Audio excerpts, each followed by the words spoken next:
Welcome to the AFR Saints channel, where we provide you daily content on your favorite team, the New Orleans Saints. Do us a favor and hit that subscribe button. Be sure to leave your comments below and smash that like button. Who dat?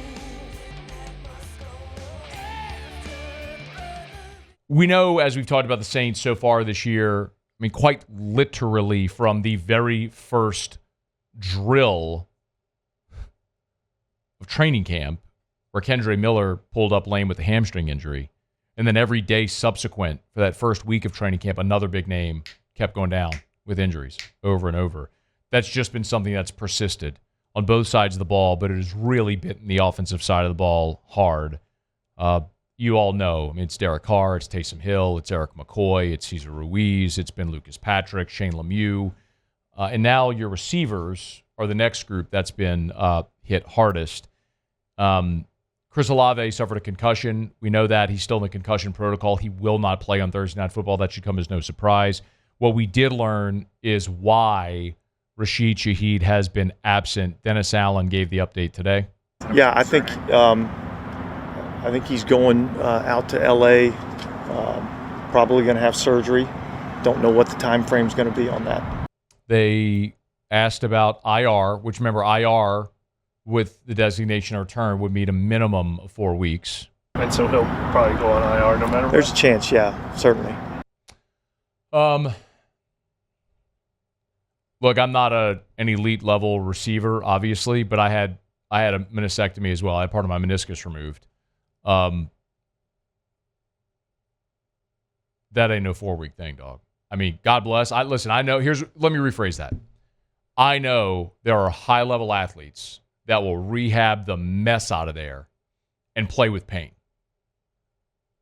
And will get on the field. Hell, our guy Hester has told us, like, the 06 Sugar Bowl, when they played Notre Dame, he had meniscus surgery like 2 weeks. He told us like 2 weeks before that game and played. I can't believe that. But it just goes to show you, when you have a high-level athlete with elite training staff and stuff like that, they can get you ready. The difference, I think, there is, that was a one-game go, and then you had the offseason. This is Shaheed, who relies so much on his speed, looking at the rest of the season, right? How do you get him for the most game? Not ready for the next game, but for the most games possible. So IR would mean, you'd be out without him for minimum 4 weeks if that's the route they take. So no Olave, no Shaheed. If you go back to the start of the season, from day one, there were two position groups. Two position groups where we said those are the weakest on the team. What were they? Offensive line, wide receiver, right? Offensive line, we're going, man, you lose Ryan Ramczyk. You don't know if you have anything in Trevor Penning. You probably start a rookie left tackle. Hurst retired. Pete is now at the Raiders. I mean, you had two returning starters, and one of them was Cesar Ruiz. Well, now one of those starters, Eric McCoy, is out for 2 months, and Ruiz has now been out for a month. The two guys that you thought you had, and one of them was Cesar Ruiz, they're out as well. And then you look at receiver, where we knew your first two you felt good about, Olave, Shaheed. After that, it was a giant question mark. And the free agents you brought in were Cedric Wilson and Equinemius St. Brown, and we're like, you don't have anything there. Well, now Olave's out with a concussion, and Shaheed's out with a knee injury. Your two weakest positions that we knew in the offseason, everybody, not just me saying it, hell, Dennis Allen said it. From the beginning of camp all the way up until the final preseason game, he said, we feel good about two offensive linemen. They need young guys to step up at receiver. I mean, think how frustrated they were with A.T. Perry. I mean, they waived A.T. Perry last week. We thought A.T. Perry could be the number 3 on this team. They waived him last week. That's how thin you are at this position. So you got no offensive line. You're down your top two receivers, your most dynamic or versatile weapon in Taysom Hill, your starting quarterback, and you're facing the number 4 defense in the NFL in Denver, who is coming in without Patrick Surtain, I'll grant you, but I don't know how in the world the Saints score a point. Look up the total in this game, please. This has got to be in the 30s. I can't imagine. 2 rookie quarterbacks. What is it? 37.5. 37.5. And I'd probably take the under. This feels like an Iowa game last year. Just give me the under. I don't think they could set that number low enough. I don't think they could set that number low enough for me to take the over. But DA, with these guys out now, talk about who you're going to have to turn to. Yeah, look, anytime you get guys that go down, it's opportunities for somebody else. And so we'll have some other young guys that have an opportunity to step up and get a chance to play, and we're counting on them to step up and play well. Hey, you know that you ever heard that story that people say about like answered prayers about the guy in the boat in the flood? Have you ever heard this? Have you ever heard of this? It's not ringing a bell, but I'm sure I have. So this is the way the story goes. Flood happens, guy sees it, everyone's evacuating. Guy comes on a boat and says, "Hey man, come on, get in the boat, let's go." He says, "The Lord's going to protect me, I'm good." Water keeps rising. You know what I'm talking about? I think so, yeah, Okay. I got you now. Water. He goes up to the second floor of his house. Boat comes by. "Man, come on." I said, "Nope, Lord's going to protect me." Water keeps rising, goes to the roof of his house. Helicopter comes. "Hey man, come on." I said, "Nope, I'm good. Lord's going to protect me." Well, he drowns in the flood. He goes up to the pearly gates, meets St. Peter, goes into heaven, sees God and says, "God, I trusted you. You didn't save me." He goes, "I sent you 2 boats and a helicopter." Yep. Like, is this God sending Mickey Loomis 2 boats and a helicopter with all these injuries? Like, hey, man, if you don't see how bad your situation is with this coach, I'm going to make you understand how bad your situation is with this coach. You're going to lose all your players, and you're going to be so bad this year that you ain't going to have no choice. I mean, maybe the Shaheed news, and I ain't trying to start a holy war. Y'all don't nobody comment with me about nothing about. Leave me alone. The point remains. I mean, on Monday night, the Saints GM actually uttered the words on the coach's show, "Good organizations don't judge coaches by performance." Hey, do you have that still? Give me that line. I don't want to misquote him. I want the exact line from Mickey Loomis. When you got a coach that's 26-50 in his career, let me say that slowly for you. When you got a coach that's 26-50 in his head coaching career, he's never made the playoffs, and you continue to back him. Wait, this was Mickey Loomis. Good organizations do. Man, you look beyond the results. What's the reason for the results? You look beyond the results. What's the reason for the results? Which is true.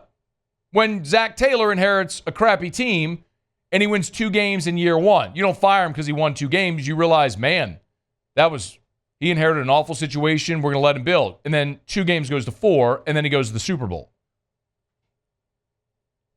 You have a large enough sample size with Dennis Allen, yet they still don't seem to understand it. Maybe this is the 2 boats in a helicopter. A day after Mickey Loomis said that, we learned Rashid Shaheed's got to have knee surgery.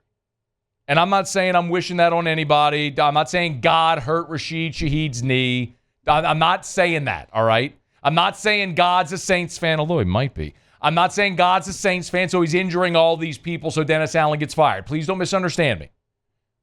My only point in drawing this comparison is to say that maybe it's taking something extreme like this to show Mickey Loomis, hey, look, man, you don't have the systems in place to overcome anything.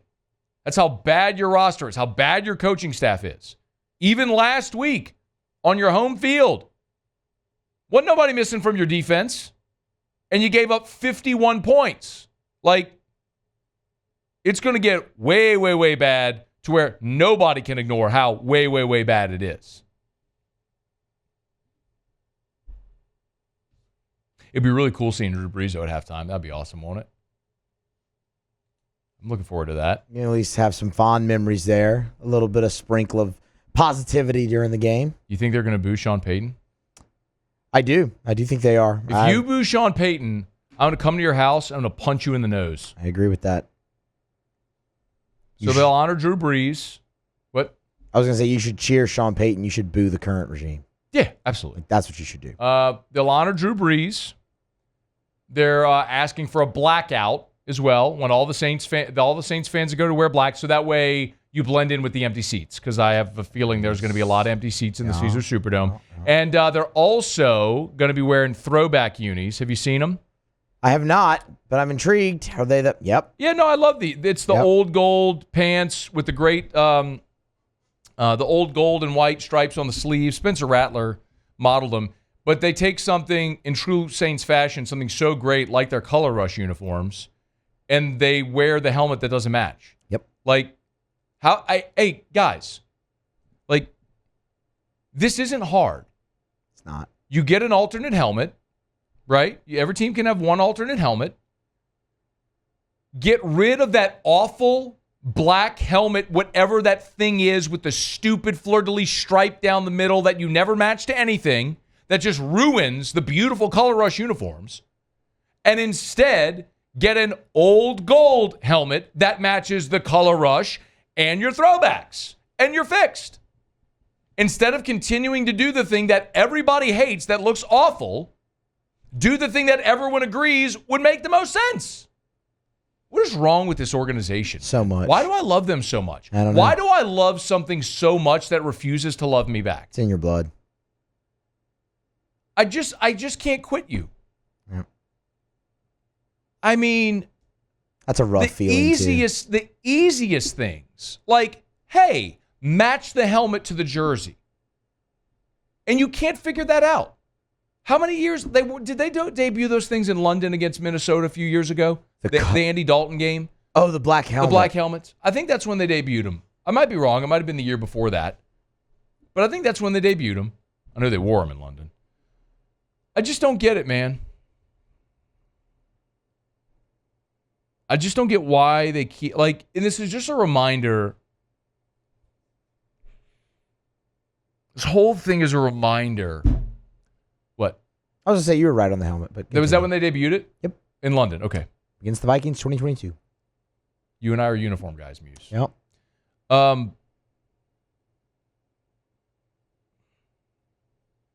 I forgot what I was going to say. That's my bad. That's okay. It was probably profound, and it was going to be something we're going to clip, and it was going to go viral, and you screwed it up. Get 1,000,005 views on it. Way to go, you jerk. Well. Not really. I don't know. I was going to say something, and... Oh, that was it.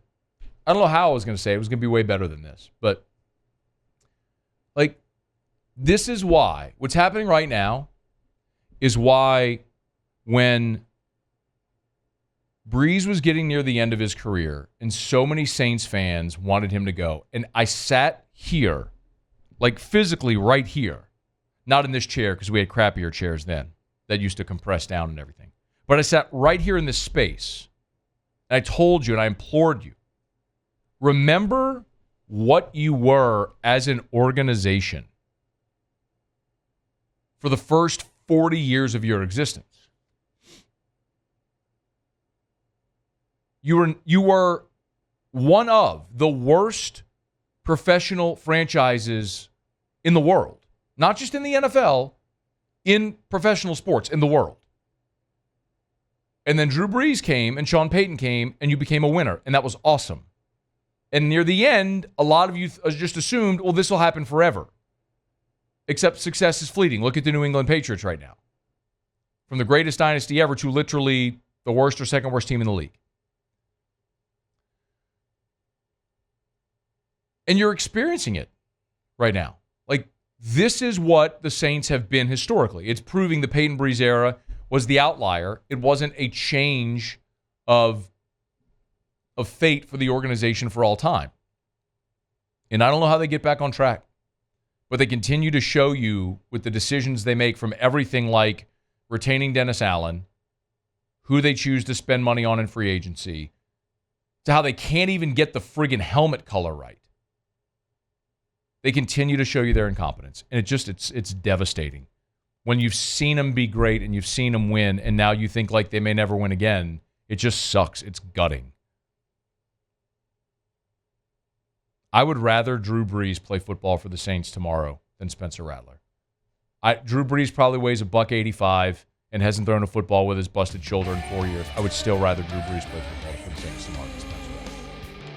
Hey, thanks so much for watching. Please leave your comments. I love to interact, and be sure to hit the red subscribe button below.